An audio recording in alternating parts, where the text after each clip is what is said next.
আপনারা হজে যেতে চান, একটা বিশ্বস্ত প্রতিষ্ঠান খুঁজছেন, চলে আসুন tour and travels, Furfura Sharif head office.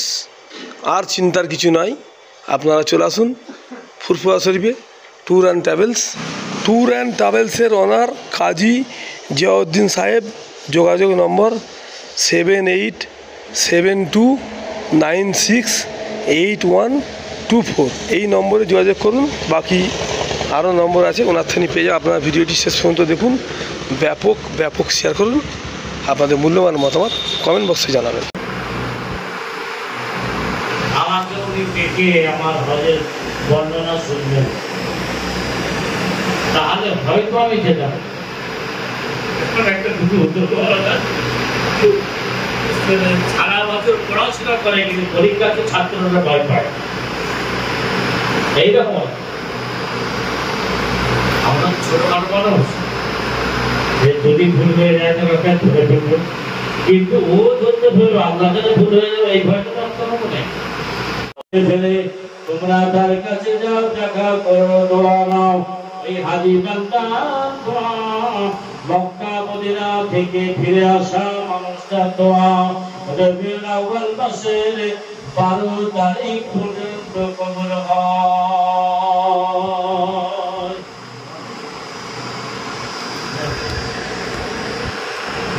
দোয়া কবুল হয়, বহু দৃষ্টান্ত আছে। আমি বললে শুনে দৃষ্টান্ত দুটোটা বক্তব্য রাখতে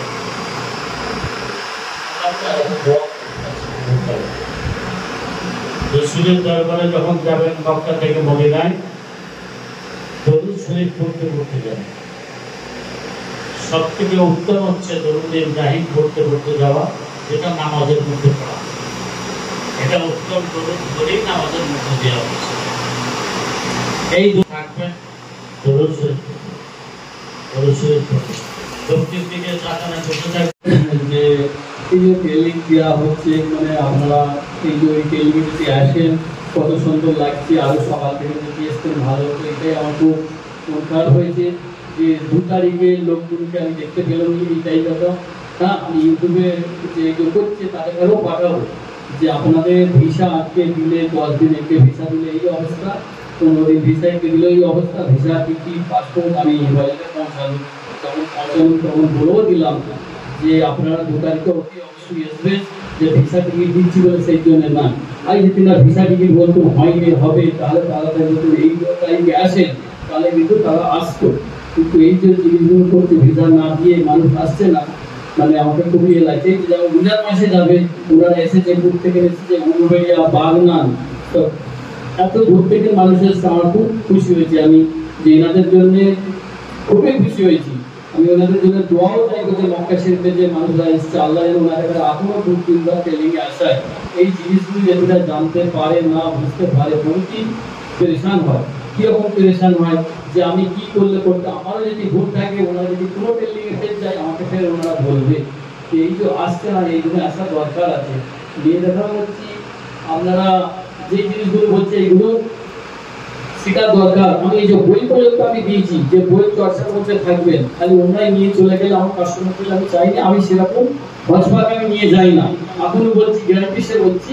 এরকম হজভাগে যদি বলেন কালকে কেউ জানে না, এমনও মানুষের সামনে বলছি যে ওনার সঙ্গে যা যাবেন আমি ক্যান্সেল করে দিয়েছি। রিকর্ড একদম অন্য লোক কি করতে 5 জন যাবে তোমার রিকর্ড, যে তুমি নিয়ে যাবে না, পয়সার লোভ আমার নাই। আমি চাই মানে হিফাজতে যাক, মানে তরিকা হিসাবে যাবে, সেই হিসাবে আমি নিয়ে যেতে চাই। আল্লাহ আপনার সুবিধা হিসাবে চাই। ট্রেনিংয়ে আসতে হবে। মানে যে আপনারা আমার সঙ্গে যে স্মরণ করবেন যারা আছে, বলি যে আপনারা, আমি যখন গাইড দিয়ে যাবো আমার কথা শুনবেন, কোনো অসুবিধা হবে কাউকে বলবেন না, যার অসুবিধা হবে আমাকে বলবেন।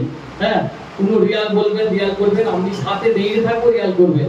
যদি আপনাদের পয়সা নেই বলে রিয়াল করবেন, রিয়ালে কি হয়, মেয়ে মানুষ করলো, সেই ছেলেরা করলো, তখন কি হয়, ওই রিয়ালটা আপনাদের কাছে খুব কম দিয়ে দেবে, আপনারা বুঝতে পারবেন না।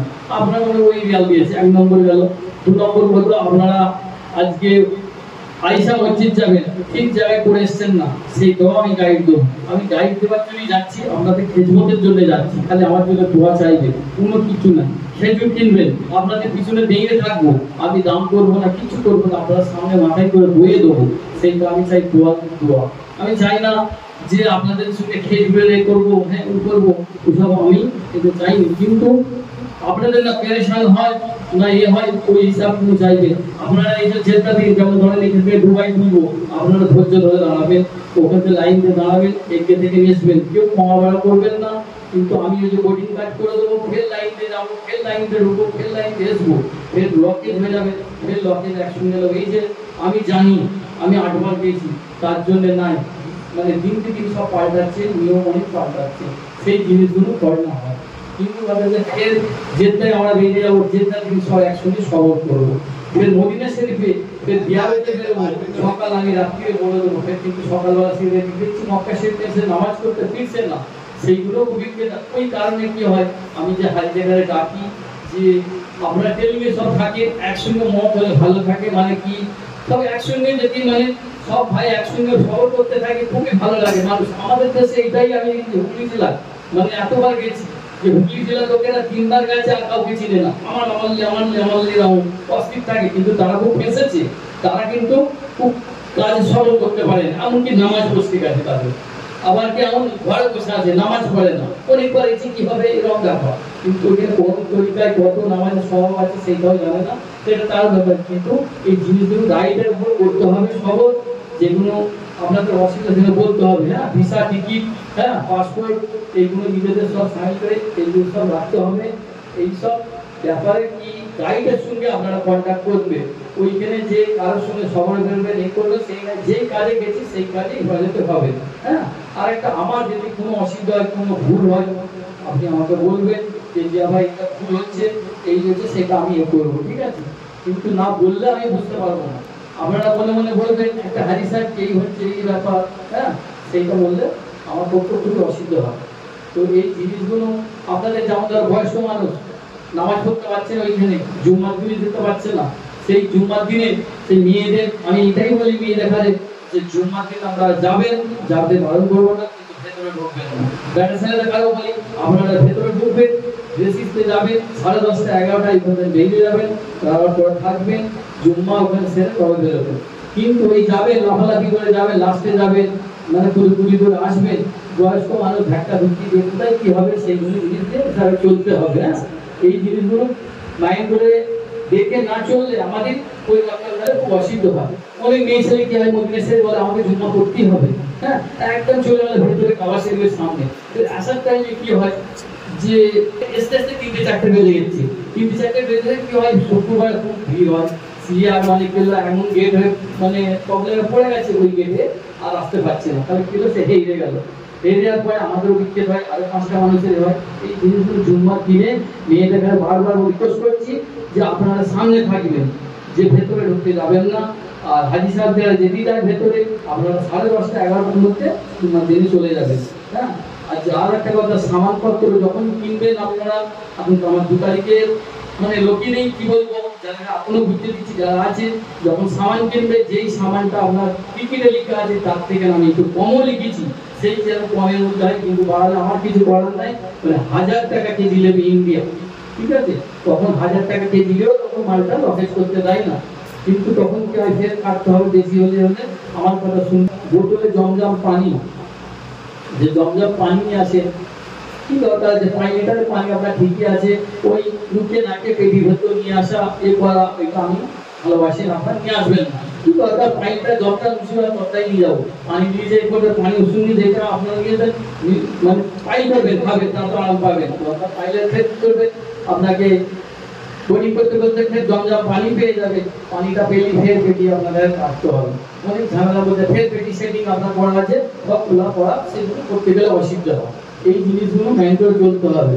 কিন্তু আরেকটা মানে যা আছে লকেজ ব্যাগে, যে খালি আপনার ওষুধপত্র, হ্যাঁ তেল ফেল এইগুলো যে লিকুইড জিনিস আছে ওইগুলো রাখবেন না, লকেজ ব্যাগে রাখবেন।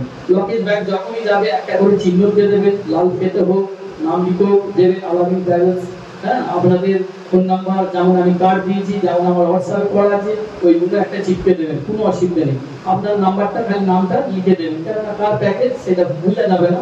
হয়তো মানে ওরকম অনেক সময় হয়, একটা ফ্লাইটে গেল, একটা ফ্লাইটে পেটি রয়ে গেল, কিন্তু তারা ওই পেটি ওখানে পৌঁছাবে। আগে বলছিল কি ওই পেটিগুলো যে পাঠাবো, মানে আমাদেরকে খুব পরেশান করতে, আমি ঘরে পাঠিয়ে দিচ্ছি, আগে দমদম হোক আর মানে সবিতি হোক, এই জিনিসগুলো চলতে হবে।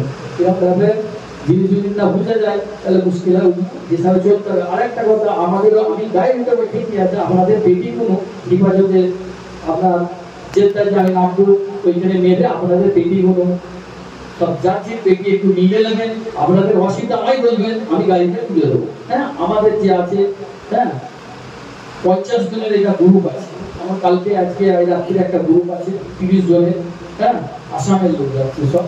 আর আমরা বেরোচ্ছি 2 তারিখে ইনশাল্লাহ, ইন্ডিয়ার এখান থেকে যাচ্ছি। হ্যাঁ, ওই যে 20 জনই আমার একটা বড় বাসে থাকবে ইনশাল্লাহ। সেই সফর করতে গেলে ওখানে গিয়ারো সব একই সঙ্গে করার সবই ইয়ে আছে, আপনারা ওই জিনিসটা করে সবাই যেন একসঙ্গে করতে পারি। এই নেই আমি যাব, আমি জানি বলে এইসব করবো, সেইগুলো না।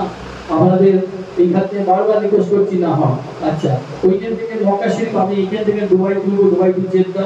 হ্যাঁ, দুবাই কিন্তু টাইমটা কম আছে, 2.5 ঘন্টা টাইম, কিন্তু 2.5 ঘন্টা টাইম মানে 2.5 ঘন্টা টাইম মানে আমার কাছে কম, কেননা আমি ওইখান থেকে দুবাই নিয়ে যাই, দুবাই থেকে একটা মসজিদে ওখানে আমি মানে ইরাম পড়ে ওখানে উজু করে নামাজ পড়ে ওইখান থেকে মানে ফের রওনা হবো মক্কা শরীফে, জেদ্দা প্লেনে আমরা ইয়ে হবো। জেদ্দা প্লেনে কেউ খাওয়া দাওয়ার টেনশন নেই এয়ারপোর্টে, কিন্তু ফ্লাইটে দুটো এমিরেটস আছে, খাওয়া দাওয়া ওখানে দেবে। এবারে এমিরেটসের কিন্তু টাইম এই যে নাই যে 10 মিনিট দেরি করবে একদম নাই, কিন্তু 20 জন যেখানেই থাকবে একই কাজে থাকার আপনারা চেষ্টা করবেন। কিন্তু ওই যে আপনারা হুতাহিতা চলে যাবেন যে আমি জানি উইকেট জানি, সেটা না হয়। আমি কিন্তু আমার কথার মধ্যে না চললে আমাকে এবারে কমিয়ে রাখছে, যে হাজিরা শুনবে নেই তার কিন্তু আমি গাইড মানে ভালো দেবো।